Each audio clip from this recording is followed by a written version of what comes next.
Nu lämnar jag med varm hand över till Fredrik Laurin, en duktig grävande svensk journalist. Thank you and welcome everybody. My name is Fredrik Laurin. I work for Swedish Radio and I'm the moderator here. I'm also the winner because I think that my two guests don't need to be introduced very well. I think you've done that work for yourselves. I think we can bite the bullet right away. I would like to introduce into this discussion some other people who might be even more important than these two guys. And those are our sources, the people who take great risks to come forward with the information that we're trying to publish. I just watched All the President's Men, of course, and I see Robert Redford go into a phone booth in the movie. And I think what did happen is that your colleague, Woodward, actually made a phone call to your source, the first phone call to his office. That was the first, at least, impression you got from the movie. But to call a source like that from a phone booth, but in his office, would you make that call today, Carl?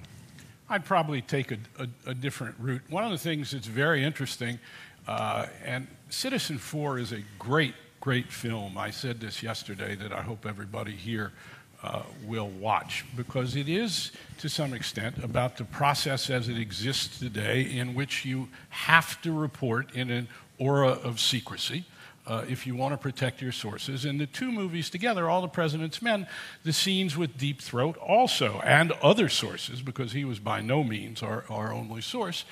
But what you see is, in both movies, the assiduous protection of sources and how important it is. And in today's environment, we need to take a different way of going about it in a digitalized environment. So you're a pretty seasoned reporter. How would you do that, 2015? The old-fashioned way works the best, I think, and that is to talk to people face-to-face in an area where you can be protected as much as you can. And then there are also, as you see in Citizen 4, the question of encryption and the ability to contact journalists through an encrypted means, I think, and we're getting better at putting the word out there about how to reach us in an encrypted manner. And I think you can talk better than I can to that. But I'd like to ask you that, Glenn. My bosses and my wife and everybody else around me thinks that I'm totally paranoid. And there's froth in my mouth and so forth. They think that I'm seeing ghosts everywhere. You are one of the persons on this planet, aside from the people at the NSA, who really have dug into what Snowden came forward with. How bad is it? How much am I being watched as a journalist? Well, you know, there were times in the very beginning when I actually thought that not just Edward Snowden, but also my colleague Laura Poitras were a bit paranoid as well. And I actually realized that they were the ones who were much better informed at the beginning than I was, in part because Laura, as a result of the film she had made, including one in Iraq that was nominated for an Academy Award in 2006, where she essentially embedded herself with a Sunni family in the Sunni Triangle at the height of the violence, the sectarian violence, became someone who was on the target, the watch list, and was detained every single time she left and entered the country. And was also the subject of very invasive surveillance, and so had learned the methods she needed to employ in order to protect her own communications. And of course, Edward Snowden had worked within this institution, this community, for many years, first at the CIA, then at the NSA, and he absolutely understood all the different methods that could be employed. And I'll just give you one example. When I first met Laura, the very first time we met in person, where she wanted to tell me about the source who had contacted her, she was adamant that I take the battery out of my phone, my cell phone. And when we couldn't figure out how to do that, and it turned out the cell phone wasn't one where you could use the battery. It was an iPhone. It was an iPhone, and so she then insisted that before we begin talking, I go back to my room and leave the phone in my room. And of course, the first time we met Snowden, he actually insisted that we put our phones in the refrigerator. and seal them. And I remember thinking, I really like Laura. I've known her for a long time. This seems a little crazy. I definitely thought my source had watched a few too many science fiction films or spy films. And then several days after I got to Hong Kong, I was doing some research, and I found a court case where a New York court had actually approved the FBI's use of somebody else's cell phone, a target cell phone, where they were remotely controlling it. And it would be on the table during meetings, and they would turn it on and activate it and use it as an eavesdropping device, and that it could be done even if you turn the phone off, as long as the battery is in there. And I think a lot of people have had that experience, and people say to me all the time, thank you so much. People used to think I'm paranoid, and now they realize I'm rational. But that is what can be done, and has possibly been done in some cases by the FBI. But is it being done? Are we being watched? Is your phone surveilled? Well, I mean, there are 8 billion people in the world, roughly, and I think something like 45% of them have internet access. So you're talking about, say, 4 billion people using the internet every day. Obviously, the NSA can't and isn't trying to read every single email and listen to every single phone call. That goes without saying.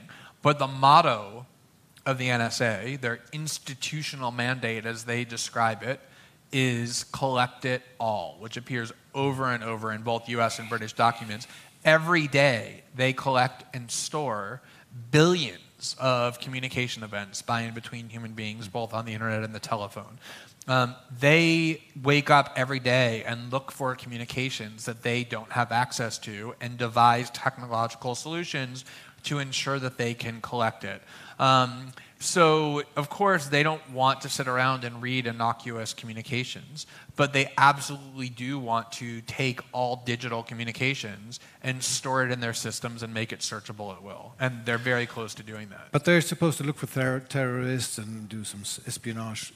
Are they looking at us, journalists? Are they looking at our sources? They're probably looking at you, but are they looking at us and our sources? Well, I mean, there are all kinds of stories that have been reported from the Snowden archive, and even before the Snowden archive, that clearly have nothing to do with terrorism, spying on oil companies in Brazil, energy agencies, mining companies, trade agreements where they're spying on counterparties in order to learn their negotiating stances, political dissidents who they consider to be, quote, radical, but who aren't part of terrorist organizations, where they've collected their online chats and pornographic website visits and talk about how to use it to undermine their credibility.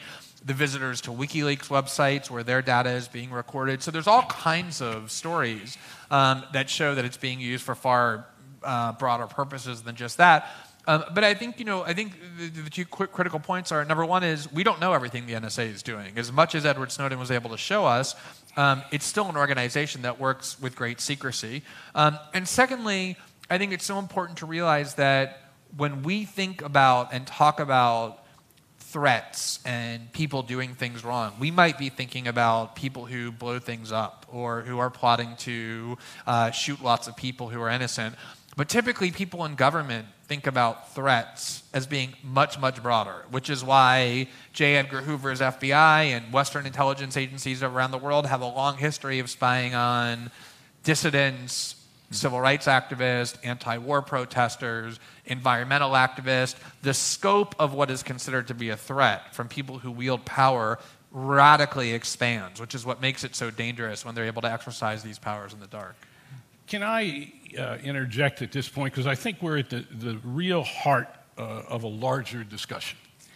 And I say that partly as one whose family was under FBI surveillance for almost all of my life until I was close to 25 years old during the McCarthy era and afterwards. What the NSA, and I talked about this some yesterday, what the NSA does as its basic mission, we have known about for a long time. You go back to 1982, a book called The Puzzle Palace, which is a great book. Yeah. And it shows how the NSA is this incredible vacuum cleaner of information that sucks in all of this metadata that we have today. And the fact that it's digitalized makes its job easier than in an analog era. And so the amount of data being collected is absolutely incredible.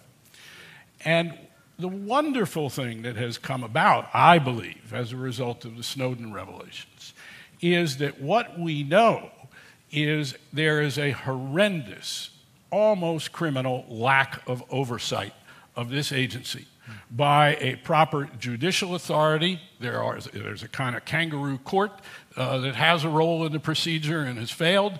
The Congress of the United States, which is the intelligence committees are supposed to have oversight, has failed. The British Parliament has failed. And what's really called for here, I think, rather than looking at how to curtail what the NSA does, is how to gain oversight. And it's a huge, huge problem. And so I just want to go there in the discussion a little bit and see if you agree with that. But Carl, do you mind if I stick to the issue of the sources, because I have a really important, a different issue there that I think belongs in your as well. Mark Felt, one of your sources, an important Deep Throat. He was never exposed during his life, at least.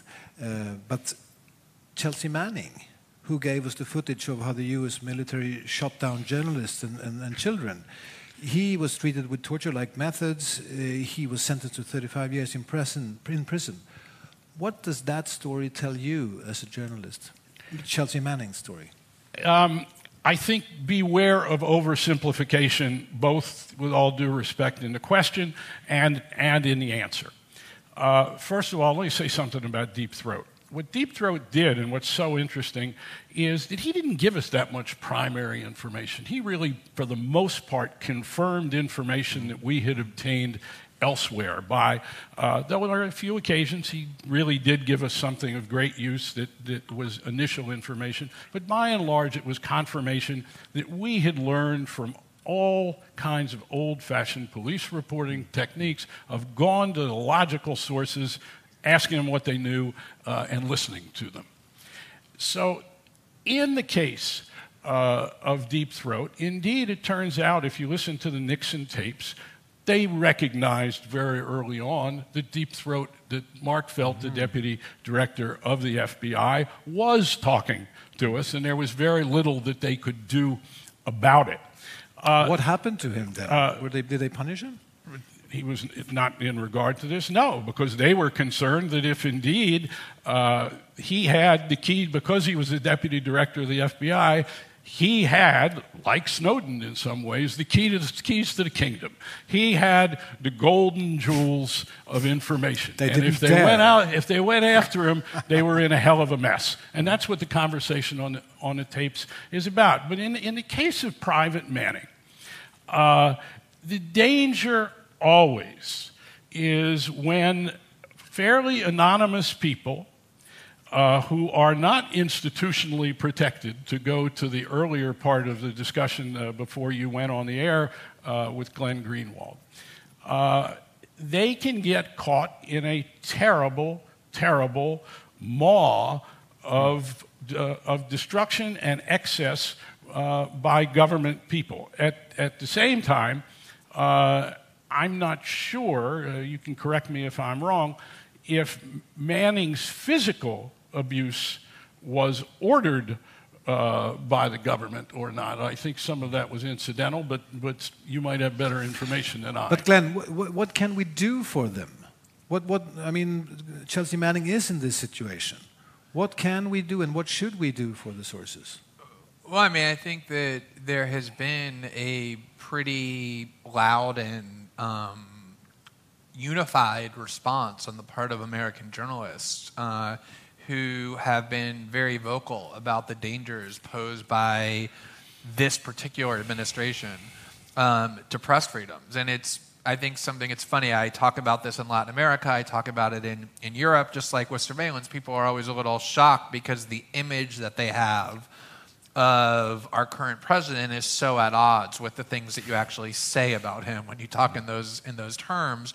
That was certainly true of the massive increase of surveillance authorities under his administration, and it's, I think, even truer of this kind of broad-scale attack on press freedoms. I mean, obviously, the Nixon administration was notorious for its hostility to press freedoms. It put journalists on enemies list. It ordered eavesdropping in newsrooms. It tried to get an order of prior restraint against the New York Times and a whole variety of other very aggressive acts. But people who have lived through that era, journalists, I don't know if Carl agrees. I haven't heard him talk about it, but I've certainly heard his contemporaries and colleagues talk about it, say that what has happened now, the climate that has been created, is at least as hostile to, if not more hostile than, what the Nixon administration was able to achieve in terms of not just Chelsea Manning, but a whole string of sources who have been prosecuted under very old espionage statutes at a far greater rate than any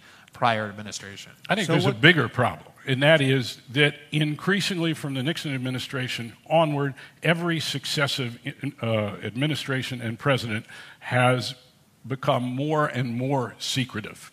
It's been a upward progression like that, but also I think we need to look at the question of institutional secrecy generally. Corporate, sports, entertainment, that it has become a cultural force. That as we live more and more in a culture where people are looking for all kinds of information that can reflect badly on people, and I think some of this goes back toward, I wrote a piece for the New Republic magazine in 1992 called The Triumph of Idiot Culture. And it really was about the Murdoch press to some extent, about the idea that the sensational and manufactured controversy and gossip has all become, and its situation's infinitely worse now, become conflated so that the press increasingly and people reading, watching television, are less and less interested in what Woodward has called the best obtainable version of the truth, and more drawn to manufactured controversy, to sensationalism and gossip. And this, in turn, leads to a cultural problem that bears on Snowden, for instance. Yeah. That I think too often, and I think Glenn and I, having just listened to Glenn and read a lot of what he's written, have a general agreement philosophically on the role of the press, though I think we have some existential differences about what the situation actually is, particularly institutionally.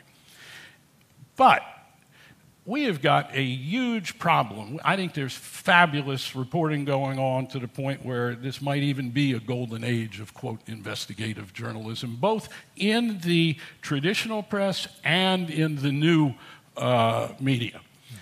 At the same time, we have a lack of receptivity, particularly in the United States and Western Europe, to the best obtainable version of the truth by people who are able to get this information, who are more and more inclined to look for information that will buttress and enhance their already held ideological, political, religious beliefs.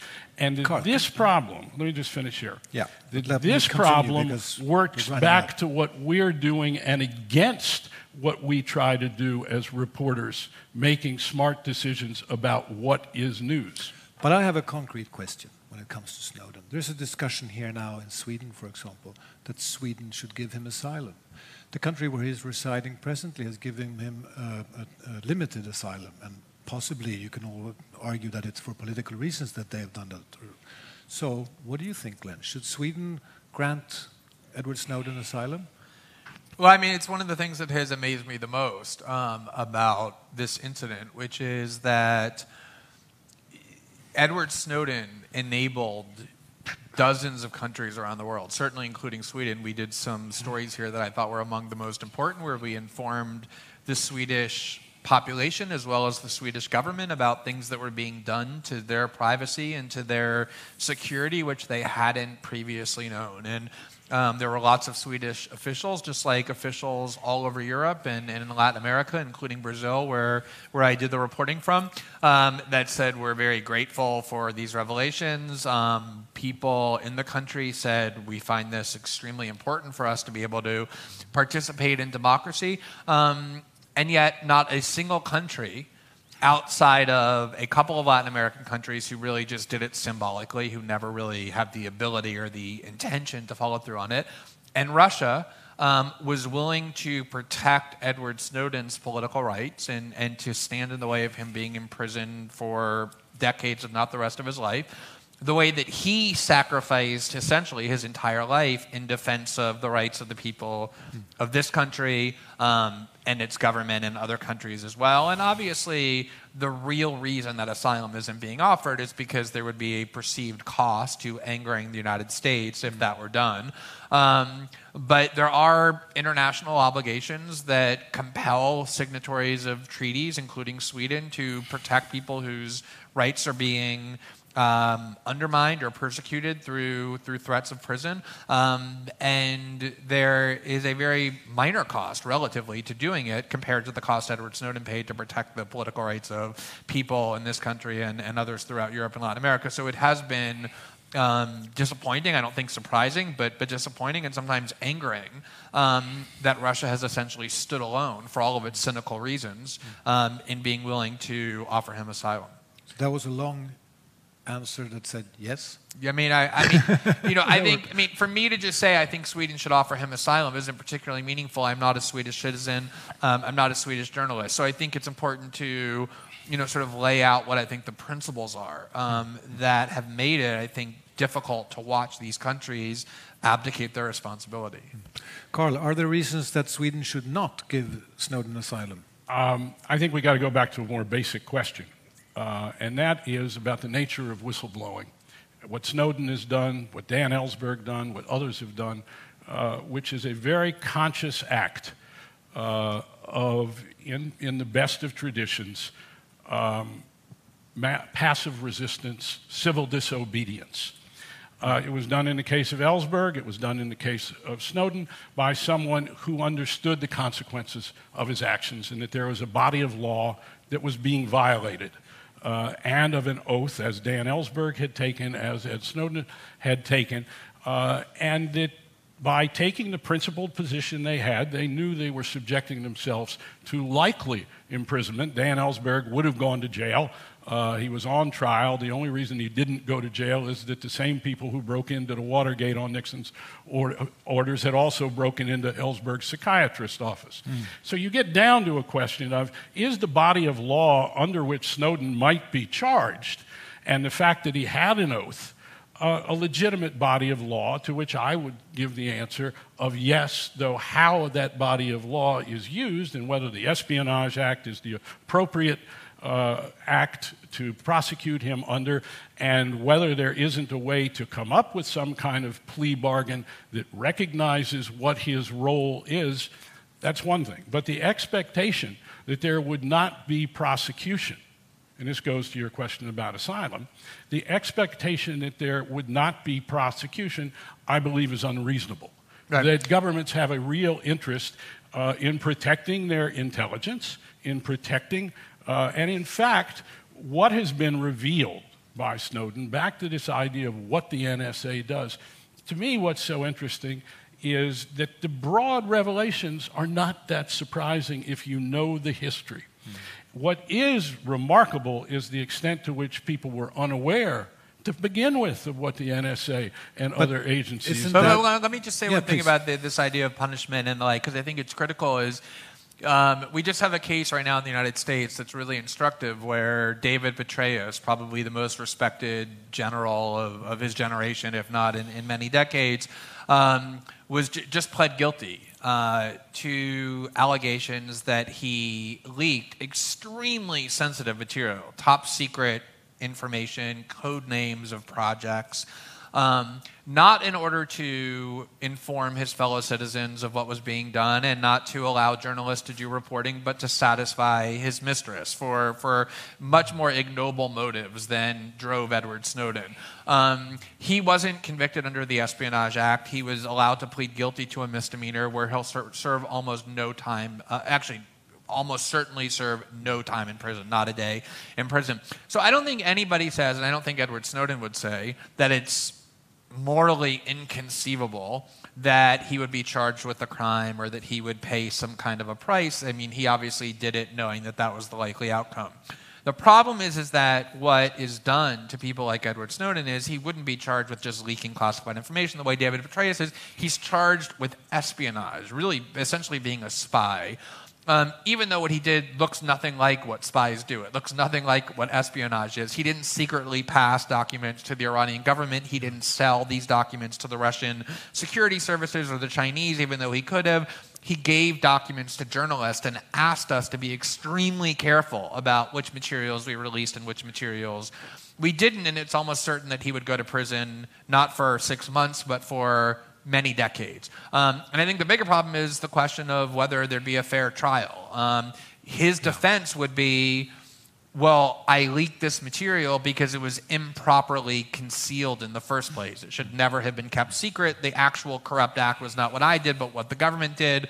And I was justified, therefore, in bringing it to journalists. But he would be barred from even raising that as a defense because under the Espionage Act, saying that it should never have been classified in the first place is not a defense. And so he would essentially be shipped back to the United States with a virtual guarantee of going to prison for 30 years or 50 years or life. And so under very oppressive circumstances. And so I think, the question isn't just, is it okay to punish him? The question is, given the punishment that he would face and the way that punishment would be imposed, do other countries that have benefited so greatly from his sacrifice and these disclosures have an obligation under law to protect him from that kind of persecution, the way the U.S. steps in and protects human rights activists and dissidents if they're going to be put in prison by their governments for decades or the rest of their life. That's what asylum is for. I would agree with you, incidentally. I think the Espionage Act is an inappropriate charge. Time is running, and we it's want to used cover against journalists as well. some other issues. So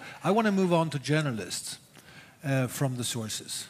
I want to ask you guys the question, are journalists prepared? And I can say that when we from Swedish Television came down and met you guys and worked with you on the Swedish material, I was very impressed with your crew.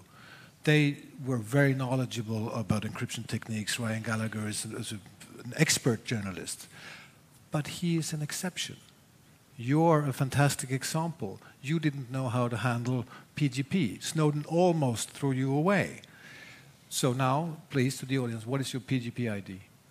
Yeah, I mean, I got pretty good privacy, but No, I mean your fingerprint. What is my fingerprint? Yes, that I do not have memorized. But I will. Let me just say one thing, which is, because I remember when Edward Snowden was first revealed, every day, literally, I was hearing from the most celebrated and accomplished journalist in the United States, both on television and in newspapers.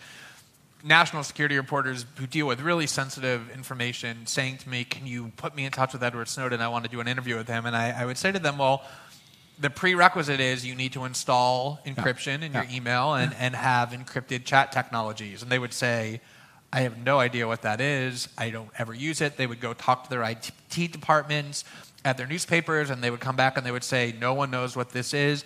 Nobody in journalism or in human rights activism or in professions that need confidentiality like medicine and law and psychiatry were using encryption 18 months ago. And now if a journalist emails me without encryption, they feel ashamed and they apologize. And every week I get a new email from a very well-known journalist who deals with really sensitive material, all proud of themselves. Look, I'm encrypted. And this has been a real sea change that I think is really important. But knowing all this that we now know, and looking at the actual situation, we have the Swedish biggest daily tried to do encryption the other day and put out their PGP key on their website. Aftonbladet did that. It's just that they put out the private key. Right. Swedish Radio has, as this month, decided 2015 to have PGP as standard operating procedure. That's 2015. I mean, how long time did we read Bamford's books? What does this say about journalism's preparedness to deal with these issues? One of the first things we did at our new media organization at The Intercept was we hired two of the most well-regarded hacking and encryption experts in the world. I think it's the responsibility of every media organization to take extremely seriously these questions of operational security, if not for themselves, then for their sources. You have an obligation as a journalist to protect your sources, and you cannot do that in a world of digital surveillance unless you're taking these issues very, very seriously. We've all been terribly slow. I was hacked by Guccifer, the guy who's now in jail in Romania, who also hacked Bush and Colin Powell and others. I thought, well, if you don't use your computer with the email, if you turn your email function off or you have a separate computer for email, you're okay. Well, obviously, we've learned an awful lot, and you're going to have to move to this. I don't think that it makes much sense to condemn the whole profession for being a little slow here. I just think it's important to prod people. Yes, exactly. No, I agree. We've all had some scales removed from our eyes. Yeah. That's really what it amounts to. Good. I want to move on. Are you guys friends or foes? You represent different eras. Is there such a thing as old media and new media? I'm sure we have differences as human beings and just very kind of highly opinionated journalists. But honestly, I don't look at what we did in the NSA case over the last 20 months as some new invention of journalism. As I said in the session we did before this, when I was 7, I was obsessed with All the President's Men, the book. I remember I used to study there's a sort of section before the book began about all the different players and what was done. And that really shaped my idea of what journalism was supposed to be. And there's been a long line of journalists in the West who have, put their liberty in danger, their lives in danger, who have stood up to incredibly powerful forces in ways that were scary to any rational person. And so I do think, as Carl said earlier, that we do share this fundamental view of what the proper role of journalism is in a democracy. Though I'm sure we have differences about how that manifests and what the exact function of a journalist is and how best to fulfill it, which are really healthy. I don't think I have a monopoly on that wisdom. And I'm glad that there's been a debate because I think we've needed one. But I have huge admiration for Carl's body of work, not just. But I'm not really thinking of you as foes in that sense. I'm thinking you worked for Katharine Graham, the great capitalist who had run the Washington Post. She owned it. You work now, at least with, or possibly for, I don't know, Pierre Omidyar's money. He invented eBay and got his money from there. Carl, are there any differences between Katharine Graham and Pierre Omidyar? I think you need to. It's too bad our audience didn't have the opportunity to listen to Glenn an hour ago or 45 minutes ago, when he started off by, in fact, talking about the sins of old media, particularly being too close to power. And then he got to, indeed, the great reporting that even now, let's just take the example of pedophile priests done by the Boston Globe, one of the greatest pieces of investigative reporting of the last 50 years. That we are in a time when I don't happen to see our beginning function, as Glenn said earlier, as adversarial necessarily. I go back to this idea of the best obtainable version of the truth, and often in pursuit of that, we have to become adversarial with those who are trying to keep us from getting information. But in terms of a political objective, I like the idea of, I'm open to investigative reporting by people on the left, people on the right, to anybody. And I'm hoping that we see more and more investigative reporting that is not intended to produce a particular political result, but rather to open up to all eyes what is being kept secret. I would like to see more movement in that direction in the new media. And I'm interested in a different from issue. The old media Carl, also. Excuse me, but I'm thinking it's obvious that there were some serious problems in old media, if we call Washington Post that. Robert McNamara who was defense minister. He confided with Katharine Graham before he resigned. We have the story that you told. The Washington Post went and published the Pentagon Papers, and Katharine Graham said "phooey." Good. And sure. But there are problems. There were problems. I'm thinking they were cozying with power, and I'm much too easy. And I think that the is there a difference now? Well, I want to go back to your question, because I think that the question itself, again, with due respect, is too easy. That there are complexities. People who run newspapers and people who run big websites that are funded with $8 billion or whatever have power. That power, how power is exercised, is really what we care about. And indeed, is money often a corrupting influence in the exercise of power? Truly, yes, no question. But the fact that somebody's doing something for free does not make them eligible for sainthood.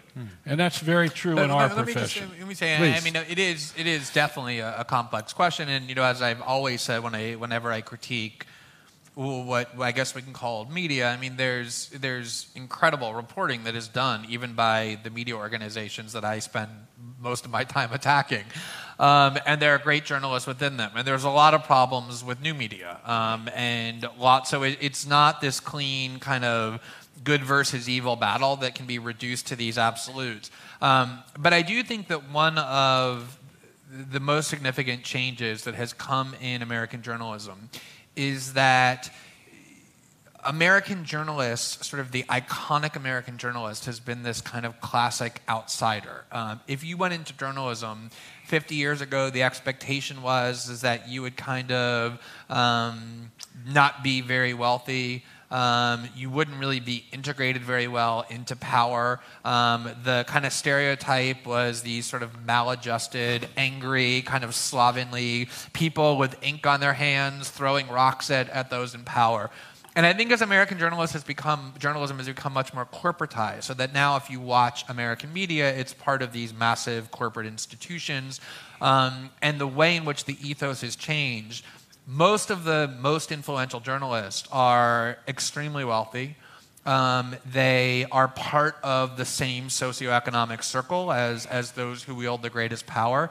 They share all kinds of subjective assumptions that people in New York and Washington and the other corridors of power in Silicon Valley and elsewhere share. And so I think it has become culturally and institutionally much too great a reflection of the most elite precincts. And it's not this overt kind of Machiavellian corruption that they're thinking consciously, they're disseminating propaganda on behalf of the government, but there's too much of a cultural and an intellectual and a socioeconomic closeness to and integration into the very precincts that they're supposed to be exercising oversight over. And I think that's the greater problem. But is there a difference between Pierre Omidyar and Katharine Graham in that sense? What you're doing now with what was in the Post? I mean, one difference is that Pierre Omidyar is a lot richer than Katharine Graham. And so, I don't think you can sort of say, well, Pierre Omidyar is this figure of new media and Katharine Graham is this kind of figure of elite media. His buddy bought the paper off. It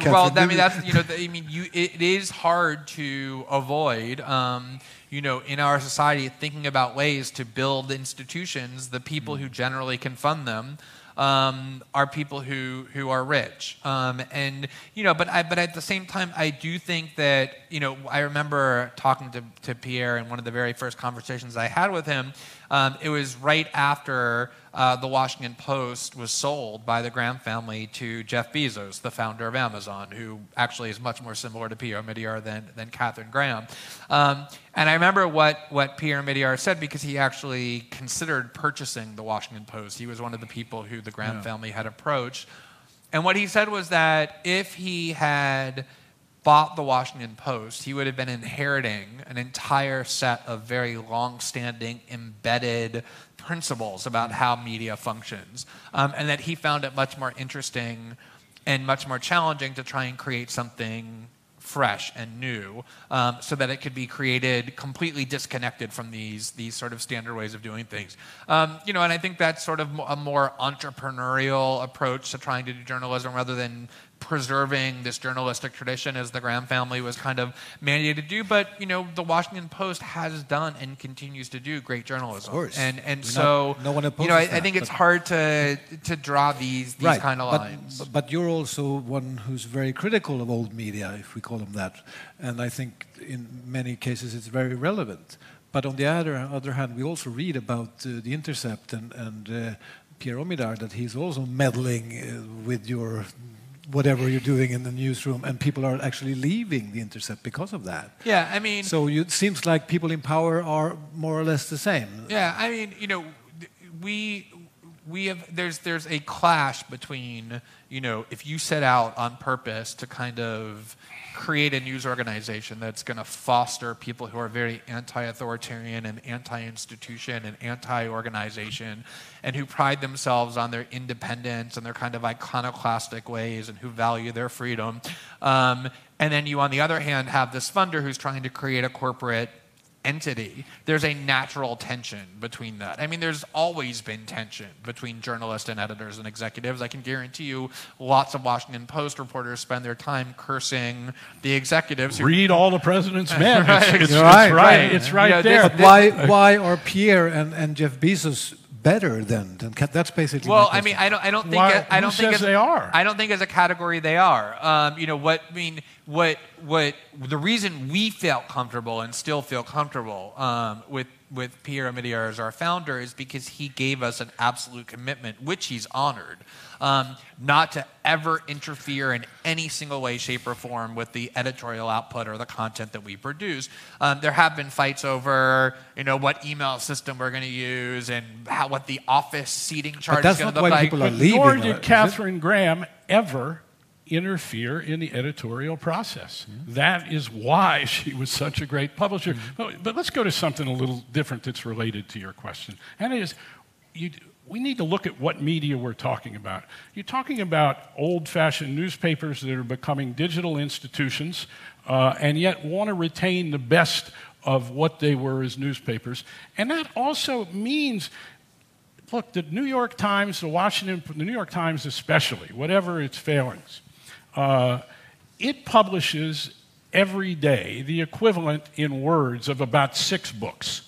And there is fabulous stuff in there about culture, about entertainment, about Washington, about secrecy in Washington, about politics. The Washington Post, the Wall Street Journal, even owned by Murdoch. Some fabulous things in there. Media also, film. Look what's being done in film today. Look what's being done in video. We've got a new environment, and it's great for reporting. And that's what we need to be looking at, is how to get the reporting out there, it seems to me, without trying to put this bubble of suspicion over enterprises that I'll acknowledge lots of failings of many institutions. I also think that the Washington Post under Jeff Bezos is increasing its investigative reporting resources. The New York Times, for all its failures, is increasing its reportorial investigative function. So, you know, I think. I mean, one of the reasons it's hard to talk about is because you're talking about very large institutions, and so it's difficult to generalize. And any kind of critique that I can make of the New York Times or the Washington Post or NBC News, Carl or anybody else could say, well, here's this reporter doing exactly the opposite, right? Or here's this story that you can criticize the Washington Post, as I have, and then you could point to Dana Priest, who's won 2 Pulitzer Prizes, including one in 2005, where she exposed the network of CIA black sites throughout Eastern Europe and was accused of being a terrorist and was called on to be imprisoned. And so, you know, there are always exceptions. But I think the overall critique that has been most compelling to me is that within the range of the kinds of topics that these large media organizations discuss and the viewpoints that get aired and the way that these viewpoints get aired, it does tend to hem very closely to orthodoxy and convention as defined by those who wield the greatest power.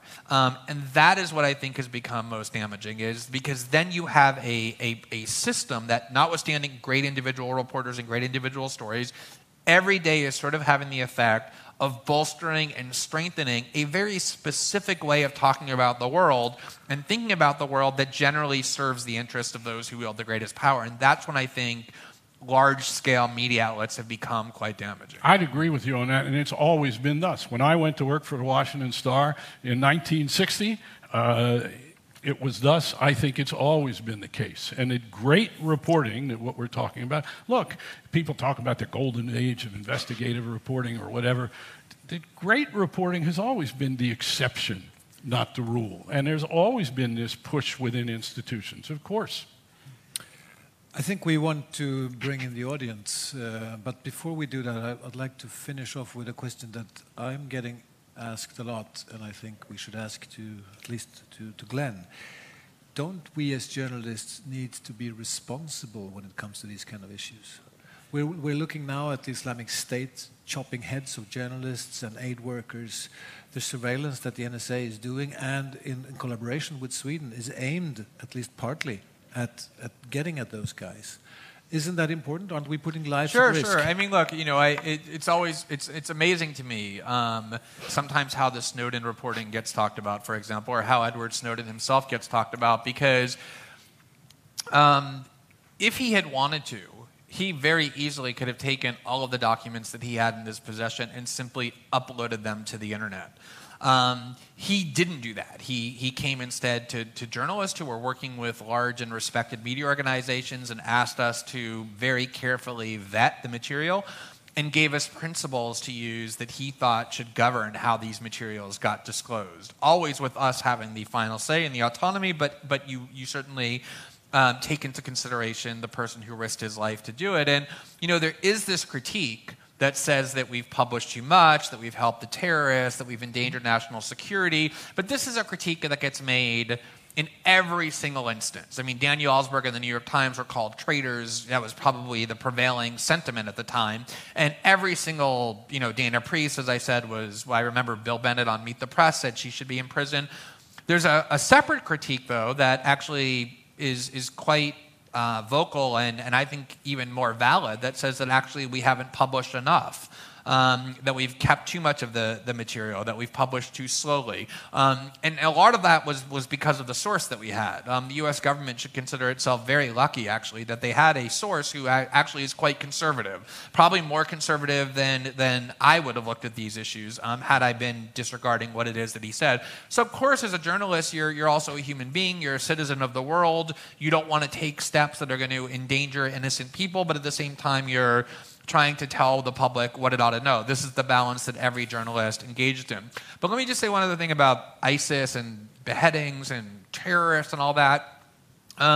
Of course, as a person in the world, you don't want to do things that increase those kind of attacks.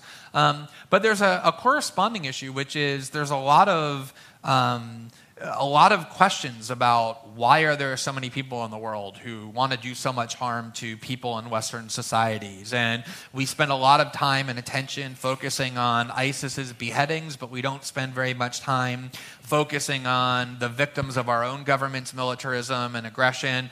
And so I think journalism isn't just about, well, how can I serve my government and serve my country by making sure that I'm not helping these bad people over here. I think one of the roles of a journalist is to say, how can I better inform the debate so that we think about these questions in a more effective and comprehensive way? And we don't just have this cartoon vision of there are all these bad people over here who want to do bad things to us as victims, but we think about what really are the sort of causes and underlying dynamics that are causing these problems. But Carl, informing the debate, Glenn says, what if that puts lives at risk? What if that helps the enemy?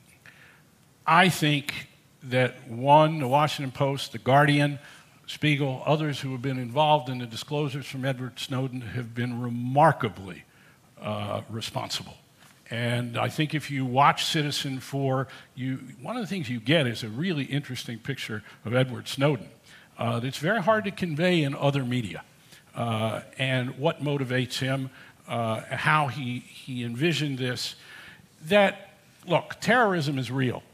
And there are reasons that exist for the NSA to do a lot of what it does that are far different, have nothing to do with the excesses of J. Edgar Hoover's FBI, and particularly going after black people, after left-wing people for political reasons. A lot of what the NSA does is legitimate, and it's needed even more today, I would argue, with the oversight that I'm talking about. But I don't see any evidence yet of we giving anything? Look, it's naive, and I've talked to people in the U.S. intelligence community that say, oh, we've been damaged by these disclosures. I don't buy it yet. I think that the terrorists, among other things, are well aware they're under surveillance of every kind. So that would be my answer. Let's see if the audience has some more critical questions. Thank you. Please introduce yourself. My name is Christian Christensen from Stockholm University. I had a question that Glenn, or in his previous talk, talked about that one of the messages and one of the lessons of Snowden was much about journalism as it was about surveillance.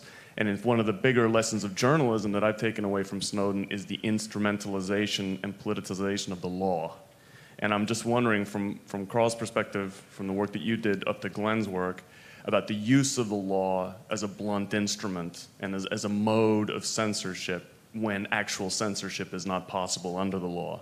And we've seen that, I would argue, from Manning all the way to cases like Aaron Swartz, if you're familiar with the case of the downloading of material. So I'm just wondering, in the United States, where there's a very big politicization of the legal system through the election of judges and the appointment of judges, the ways in which the next task for journalism is to look at that process. Yeah, I mean, go ahead. Yeah, so this gets back to what we were just talking about, actually, with the kind of viewpoints that are permitted and the like.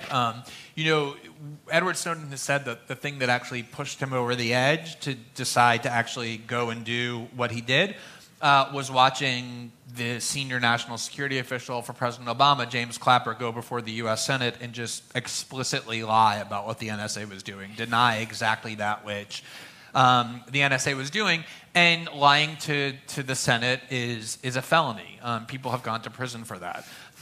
And yet, I have never, ever heard a single journalist on a Sunday morning television show, which is sort of the agenda-setting discussions for elite American media, ever call for James Clapper to be prosecuted or put into prison, even though all of these journalists virtually have gone on those same shows and demanded that Edward Snowden and Chelsea Manning be, or even have them call for David Petraeus to be imprisoned for leaking information. And so we do have this, we have this kind of, this notion that we live under the rule of law, and yet so frequently the people who wield the greatest power are exempted from it, and those who wield the least power are subjected as harshly as possible to it. I actually wrote a book on that in 2011, and you rarely hear journalists who work in the highest levels of influence calling on the most powerful people to be prosecuted, only the least powerful. And that is a perfect example of how you don't need overt censorship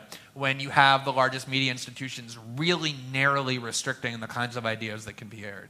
I would say, add to that it's always been thus. I think you go back to the Pentagon Papers once again. Look at the Vietnam War. But your point about not challenging those in the intelligence community for obfuscation and lying is a really good one. And why there are no hearings in the Congress by the intelligence committees particularly. If they want to do it in executive session and then decide what to release and talk to these guys about why the hell is it you gave us the answers that you did, and we can see how they're tailored in some cases to get around perjury. They might not be strictly perjurious, but they're meant to obfuscate. I think that's in order. But we need to always look at the uphill struggle of getting the relevant information out there and asking the right questions. There's nothing new here. I keep going back to that, but I think that's always been our problem. New media, old media. We need to be asking the tough questions and trying to get the answers and put them on the air and put them in the paper and put them online and put them on our sites. And it's always been a struggle. So it's a yes from you. The law is politicized. The law is politicized. Oh, it's. I mean, just the fact that there are no torture prosecutions, no prosecutions of Wall Street executives, at the same time that the United States puts more of its citizens in jail than any country in the world. You just see that huge disparity. I interpret you correctly, then. We have a question over there. The man in the white shirt. David Crouch from the Guardian newspaper, which is currently losing millions of dollars every year. And I think we inside the corporate media feel acutely that the tension between the limits placed upon us by the corporate environment and the enormous resources and privileges that it gives us at the same time. And therefore, we are willing you to succeed. We're willing First Look Media and The Intercept to succeed. But at the same time, what does your model do? Is journalism going to rely upon philanthropic billionaires, or is there something that The Intercept can say to us inside the corporate media? Yeah, I mean, look, I don't think that the model to save journalism is to scour the world looking for billionaires who are willing to give you a bunch of money in exchange for staying out of your journalism. That is a model that we found that we think will work for us. But it is not a very good or reliable model in general, in large part because generally people who give you money want to actually influence what it is that you're doing. I don't know what the answer is to the question of how do you save journalism financially.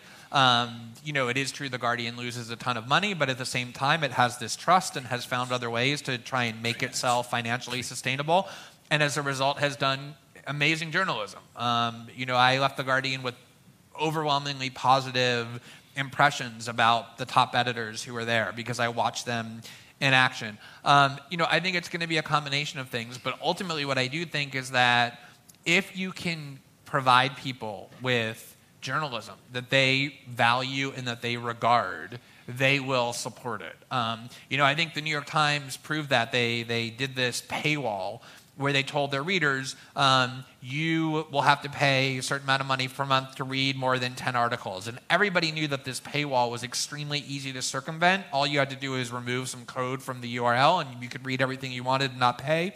And yet, hundreds of thousands, I think actually millions of people paid. It was essentially voluntary. It was people who believed the New York Times provides a valuable service and therefore wanted to support it. And I think that ultimately is the general principle, is that if you provide something that people consider valuable, they will support it on their own because they value it.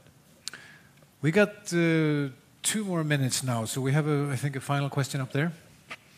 It's Tim Wright from Vision Tree Films here in Gothenburg. We started talking about paranoia. When we interviewed Sweden's inventor, Håkan Lans, 5 years ago, he wasn't working on the world's first computer mouse or color graphics, which he invented for computers. He was spending his time trying to encrypt his email into the dots of a JPEG You've image. now got 1 minute and 30 seconds. So. Was he paranoid that his intellectual property was being stolen using the technology you've been studying? And for that matter, is Julian Assange paranoid that this country, which seems in some ways to be effectively keeping him as a political prisoner in London, is not giving him a fair chance? So are these 2 people that he mentions, Håkan Lans? I don't know enough about the instant case. Well, Julian Assange, do you know? Is he paranoid? Well, I'll go to...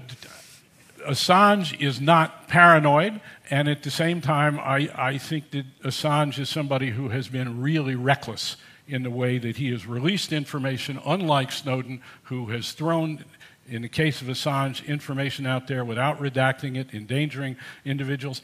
I am struck, though, I think this is a terrific discussion, that you've asked the right questions, really struck by Glenn's answers, but I also think we need to look at this question of politicalization and looking for a desired result of the stories we put out there.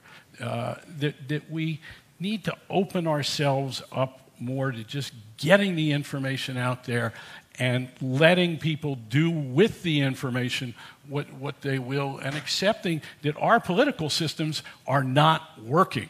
That's different than journalistic paranoia or sin.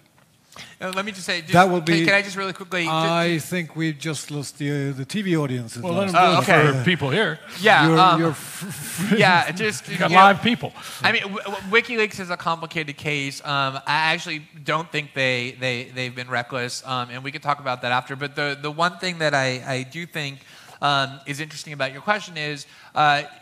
the reason that the government of Ecuador gave Julian Assange asylum was because they had asked the Swedish government to make a commitment that if he came to Sweden to face the charges that he's facing here, that they would promise not to use that as a pretext to extradite him to the US for espionage charges for having published that material, and the Swedish government refused. And there was a lot of debate, and I remember participating in that debate and people saying, well, this idea that the Swedish government would do corrupt and oppressive things is just so inconceivable. They're a nice Scandinavian country. And there were these cases where, the Swedish government actually participated in things like illegal renditions and kidnapping of people on behalf of the United States government and were found to have acted illegally by the United Nations over it. And so, it's really easy in a complicated world to develop propagandistic ideas or misconceptions about things. And ultimately, to me, the real idealized function of journalism, and it really goes to what Carl was saying, is to provide as much information as possible to make that as difficult as it can be. And that, my friends, has to be the final word. Thank you very much. An applause for our two guests. Thank you, everybody. Thank you.